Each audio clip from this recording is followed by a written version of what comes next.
Hi guys, I am Andrea Ferreira and today I will share a very quick presentation about if, else, and switch structures in PHP.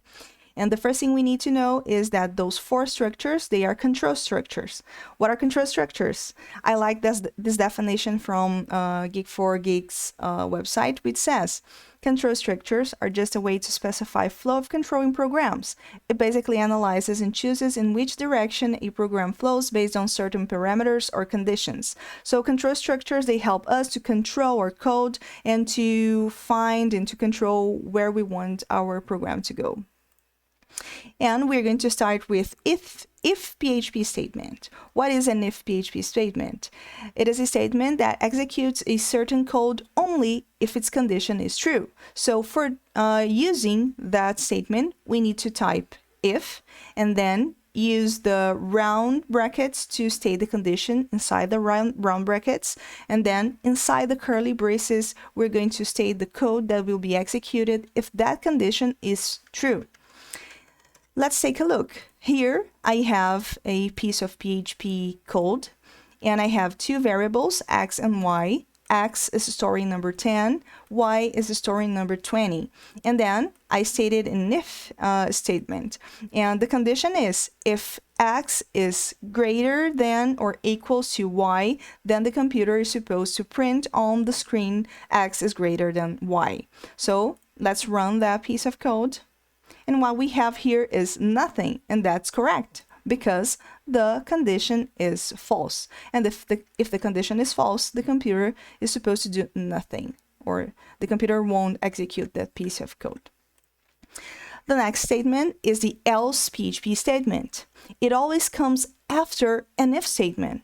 It is executed if the prior if condition is false. So else statements, they never come alone. They always come after an if statement. And if the if statement condition is wrong or is false, then the computer will execute the else statement.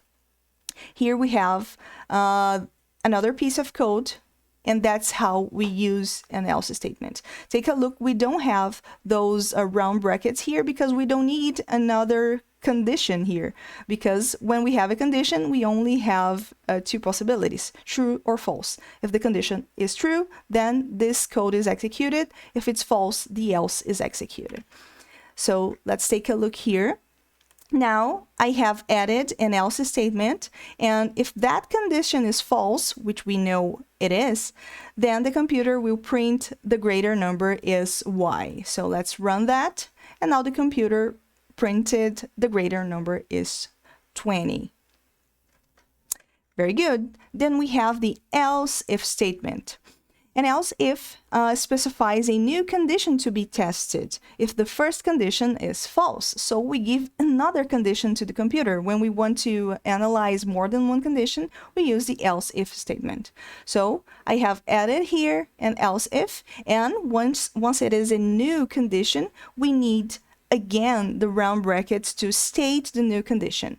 What the computer does is it analyzes until it finds the first true condition. When the computer finds the first true condition, that is the condition that is the piece of code that the computer will execute. Okay, and if none of the conditions are true, then the computer will execute the else statement.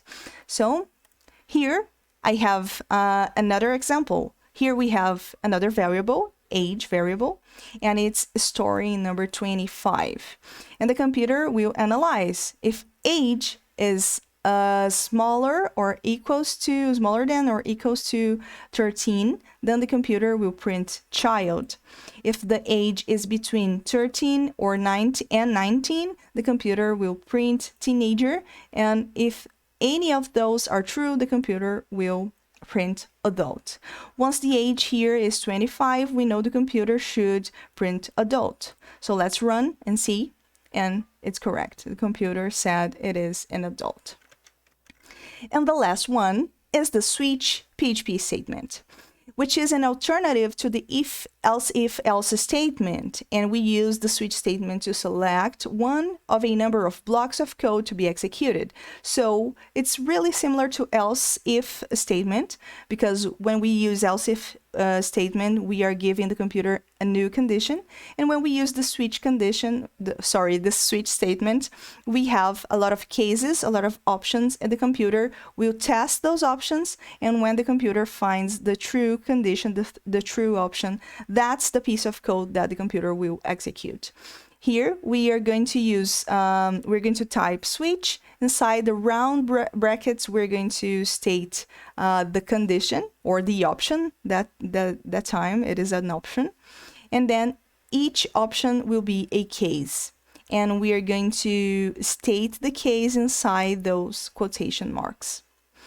And if none of those options or none of those cases are true, then the computer will execute the default option.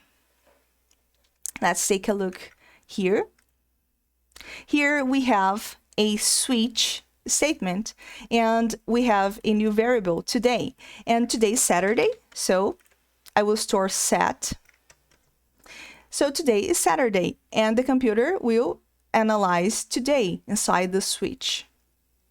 And when the computer finds Saturday, it will print today is Saturday. So let's run that, and today is Saturday.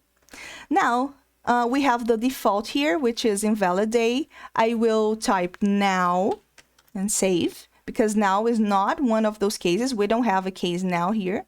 So when we don't have a case now, the computer will run the default. And now, invalid day. And that's correct.